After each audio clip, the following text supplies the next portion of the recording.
Hai, selamat datang di YouTube channel Gideon Simanjuntak Amanda Zevanya. Saya berdoa agar renungan singkat pada pagi hari ini boleh memberkati saudara dimanapun saudara berada. Karena saya percaya Tuhan Yesus punya rancangan yang indah, Dia punya rancangan yang luar biasa atas setiap kita di tempat ini. Mari sama-sama tundukkan kepalamu, kita mau bersatu di dalam doa. Bapa yang baik, Bapa yang kami sembah dalam nama Tuhan Yesus, kami mau siapkan hati kami untuk diberkati oleh kebenaran firman Tuhan. Urapi hamba-Mu, lidah bibir perkataannya diurapi dari surga. Setiap kata kalimat yang keluar, biar nama Tuhan saja yang dipermuliakan. Hamba berdoa demi nama Tuhan Yesus, siapapun yang menonton atau menyaksikan acara ini, mereka pasti diberkati Tuhan. Segala yang jahat kami cabut, kami patahkan kuasanya. Dalam nama Tuhan Yesus, setiap kita yang siap diberkati firman Tuhan, sama-sama kita katakan amin. Firman Allah mengatakan dalam 1 Korintus 4, ayatnya yang pertama dan kelima, demikianlah hendaknya orang memandang kami sebagai hamba-hamba Kristus yang kepadanya dipercayakan rahasia Allah, yang akhirnya dituntut dari pelayan-pelayan yang demikian ialah bahwa mereka ternyata dapat dipercaya. Bagiku sedikit sekali artinya, entah aku dihakimi oleh kamu atau oleh suatu pengadilan manusia, malahan diriku sendiri pun tidak kuhakimi. Sebab memang aku tidak sadar akan sesuatu, tapi bukan karena itulah aku dibenarkan. Dia yang menghakimi aku, ialah Tuhan. Ayat yang kelima, karena itu janganlah engkau menghakimi sebelum waktunya, yaitu sebelum Tuhan datang. Ia akan menerangi juga apa yang tersembunyi dalam kegelapan, dan Ia akan memperlihatkan apa yang direncanakan di dalam hati. Maka tiap-tiap orang akan memperoleh pujian dari Allah. Dikatakan malahan diriku sendiri pun tidak kuhakimi.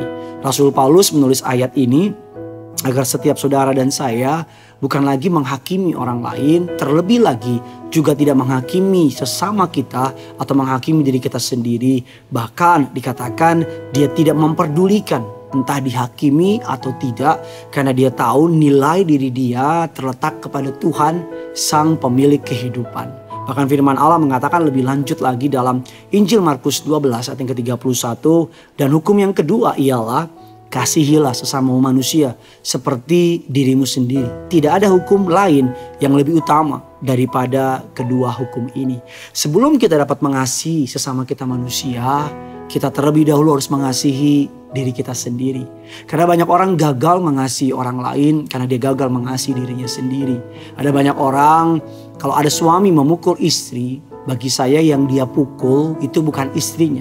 Yang pertama kali dia pukul ada dirinya sendiri. Kalau ada orang berbohong kepada orang lain, yang pertama kali dia bohongi bukan orang lain. Yang pertama kali dia bohongi adalah dirinya sendiri. Saya teringat di rumah saya ada sebuah kolam ikan. Dan ketika saya membeli beberapa ikan koi yang baru, saudara, dan salah seorang yang mengerti ikan koi, dunia perkoian, dia bilang, jangan dimasukin ikan koi yang baru ke dalam kolam. Sebelum ikan koi tersebut dikarantina dulu dan dipastikan sehat. Kalau takutnya koi yang baru itu membawa penyakit, maka ikan koi yang lama pasti akan tertular. Saya dengar gitu saya geli ketawa. Kenapa? Karena kayaknya koi ini udah mirip kayak manusia ya. Dia punya istilahnya sebuah standar untuk menangani COVID, saudara. Jadi belum gabung, harus karantina dulu, harus isoman dulu istilahnya. Sampai benar-benar dinyatakan sehat, baru bisa berinteraksi dengan ikan koin yang lain. Prinsip yang sama berlaku dengan hubungan kita dengan sesama kita manusia. Bagaimana kita dapat berinteraksi dengan orang lain? Sebelum kita membangun hubungan dengan orang lain, pastikan kita benar-benar sehat dulu. Baru kita dapat membangun hubungan yang sehat dengan orang lain. Sebuah kalimat bijak menulis seperti ini, bisa lihat di layar saudara. Sebelum Anda memulai hubungan dengan orang lain, pastikan Anda memiliki hubungan yang baik dengan dirimu sendiri dan hubungan yang baik dengan Tuhan. Sebelum saudara berani melakukan sebuah hubungan, apalagi hubungan asmara dengan orang lain, pastikan saudara sudah beres dulu sama diri saudara. Karena kalau tidak, saudara cuma hanya akan merusak hidup orang lain. Saudara hanya cuma akan mengambil damai sejahtera orang lain. Dan hubunganmu dengan dirimu sendiri itu berdasar dari hubungan saudara dari Tuhan. Sungguh tepat kalimat tersebut bukan? Bukankah benar bahwa ada orang yang terluka? Orang yang terluka akan cenderung melukai orang lain. Orang yang tersakiti akan cenderung menyakiti orang lain. Bayangkan saja jika ada orang yang terluka, Jikalau ada orang yang tersakiti dan mereka belum berdamai dengan diri mereka sendiri dan hendak membangun hubungan dengan orang lain. Saudara bisa bayangkan bagaimana hubungan tersebut bertumbuhnya. Pasti nggak akan sehat, pasti akan demanding, pasti mereka akan mengalami merusak satu dengan yang lain. Gelas yang kosong dengan gelas yang kosong atau setengah kosong, kalau mereka bertemu, mereka akan saling menuntut. Ketika yang ini penuh, yang ini meminta. Ketika yang ini penuh, yang ini meminta. That's why hubungan mereka nggak akan bertumbuh sehat. Mereka akan saling menyakiti, mereka akan saling melukai. That's why Yesus bilang, kasihilah sesama manusia seperti dirimu sendiri. Dari ayat ini kita belajar, kita mengerti bahwa mengasihi sesama kita dapat mengasihi sesama kita jikalau kita mengasihi diri kita sendiri. Tolong bedakan mengasihi diri sendiri dengan sikap egois. Mengasihi diri sendiri dengan egois adalah dua hal yang berbeda. Mengasihi diri sendiri artinya menerima dan berdamai dengan diri saudara sendiri. Egois adalah mementingkan diri sendiri, tapi mengasihi diri sendiri adalah menerima dan berdamai. Apapun kegagalanmu di masa lalu, apapun yang membuat engkau malu akan masa lalu, apapun kekurangan kelemahan saudara, berdamai. Karena saya percaya itu langkah tepat, langkah terbaik untuk boleh mengalami pemulihan. Dan saya percaya sebelum kau membuat orang lain bahagia, bahagiakan dirimu sendiri. Saya berdoa agar firman Tuhan ini menjadi kekuatan dalam hidup saudara, memberikan rema, menjadikan saudara dan saya makin mengasihi Tuhan, dan dengan sendirinya kau dimampukan untuk mengasihi semua kekurangan dalam dirimu dan menjadi pribadi yang lebih lagi mengasihi Tuhan. Bagikan kabar baik ini sebanyak mungkin kepada orang-orang di luar sana.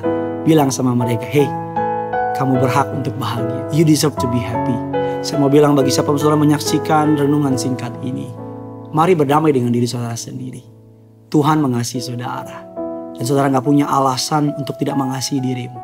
Kalau yang surga saja memandang kau berharga, engkau harus memandang dirimu berharga. Kalau surga saja memandang kau signifikan, engkau penting, you are matters, engkau penting, kau berharga. Engkau harus memandang dirimu, engkau penting, aku berharga, aku penting, aku sangat dikasihi. Tulis kolom komentar di bawah, bilang aku sangat dikasihi, aku penting. Dari pandangan kerajaan surga, surga mengasihiku. Bahkan saya boleh declare perkataan ini. Kalau hanya ada satu orang di muka bumi, dan orang situ namanya Gideon, saya percaya Yesus akan tetap datang ke dunia untuk menyelamatkan satu orang tersebut. Kau sangat dikasihi oleh yang punya surga. Yang punya surga, crazy in love with you. Sama-sama kita datang sama Tuhan. Kita mau teduhkan hati kita. Mau datang sama Tuhan untuk segala kebaikannya. Haleluya. Bilang sama dirimu, aku dikasihi, aku dicintai oleh yang punya surga. Kau baik, kau baik. Bapa, sentuh hatiku, ubah hidupku menjadi yang baru, bagai emas yang murni. Kau membentuk bejana hatiku. Bapa, ajarku mengerti sebuah kasih yang selalu memberi, bagai air mengalir yang tiada pernah berhenti.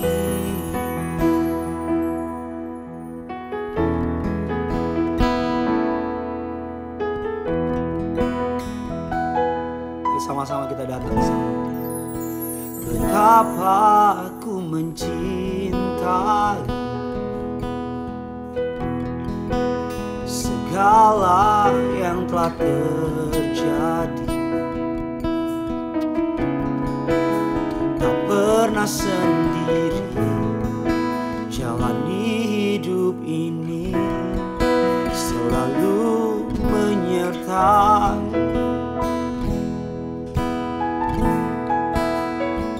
Bapa, ku menyadari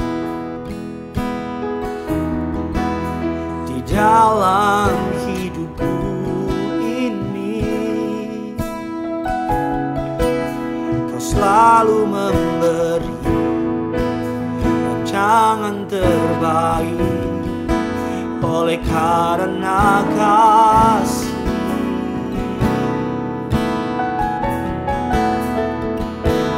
Bapa, sentuh hatiku, ubah hidupku menjadi yang baru, bagai emas yang murni. Kau membentuk bejana hatiku.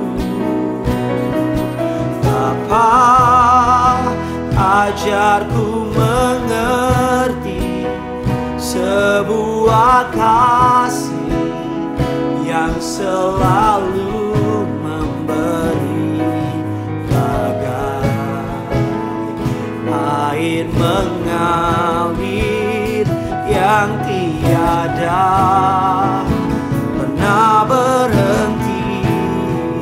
Mari sama-sama dengan segenap hatimu bilang sama Tuhan, Bapa, Bapa, sentuh hatiku, ubah hidupku menjadi yang baru, emas yang murni. Kau membentuk bejana hatiku. Bapa, ajarku mengerti sebuah kasih yang selalu memberi, bagai air mengalir yang tiada pernah Mari sambil angkat tanganmu, bawa hatimu, bawa kerinduanmu sama Tuhan. Katakan, Bapa, sentuh hatiku, ubah hidupku menjadi yang baru, bagai emas yang murni. Amin. Kau membentuk bejana hatiku. Katakan, Bapa, Bapa, ajarku mengerti sebuah kasih yang selalu memberi, bagai air mengalir yang tiada pernah berhenti, bagai air mengalir yang tiada pernah berhenti, bagai air mengalir, bagai air mengalir yang tiada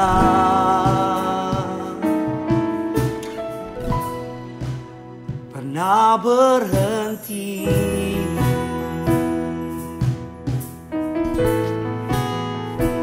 Haleluya Tuhan. Oh, sentuh hatiku, ubah hidupku Tuhan, jadi yang Kau mau, serupa dengan gambar, jadikan indah. Haleluya. Ajar kami mengerti, biar hidup kami seperti air yang mengalir yang gak pernah berhenti. Biar hidup kami menjadi seperti emas yang murni di hadapan. Haleluya.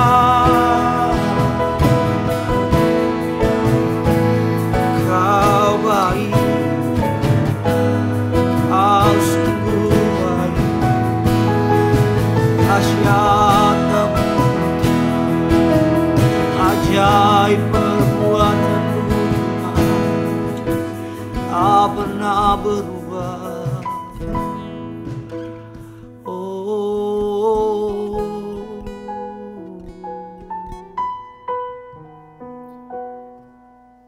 betapa Tuhan sangat mengasihi setiap saudara dan saya. Hari ini mari terima semua kegagalan yang pernah terjadi di masa lalu. Terima kelemahan yang mungkin ada di dalam dirimu. Terima bahwa engkau tidak sama dengan orang lain. Terima bahwa mungkin keadaanmu berbeda dengan keadaan orang lain. Karena penerimaan adalah langkah sebuah pemulihan. Sebelum Tuhan dapat memulihkan kita, Tuhan mau kita menyadari bahwa Dia menciptakan kita indah, serupa segambar seperti Allah. Allah melihat engkau gak ada yang kurang. Dunia melihat kita banyak kurang tinggi, kurang putih, kurang cakep, kurang baik, dan kurang segalanya. Tapi di pemandangan Allah, karena Dia menciptakan engkau serupa segambar dengan Dia, dan karena Dia telah mati bagimu di atas kayu salib, Dia mengasihi engkau. Memang Tuhan gak mau kita apa adanya, Tuhan mau kita luar biasa. Tapi sebelum Dia dapat memakai kita dengan luar biasa, kasihi dirimu, cintai dirimu. Bilang, hai jiwaku, Tuhan mengasihimu. Hai jiwaku, there is no reason to hide. Gak ada alasan untuk bersembunyi. Gak ada alasan untuk takut. Karena Tuhan memegang hidup setiap kita. Nanti setelah renungan ini habis dan sudah lewat, ambil waktu sejenak doa sama Tuhan. Dan mulai perkatakan perkataan iman. Bilang sama yang di kaca, yaitu dirimu sendiri, bahwa engkau dikasihi, engkau dicintai. Mungkin kau pernah ditolak oleh orang tuamu. Mungkin kau pernah disakiti oleh orang yang kau kasihi.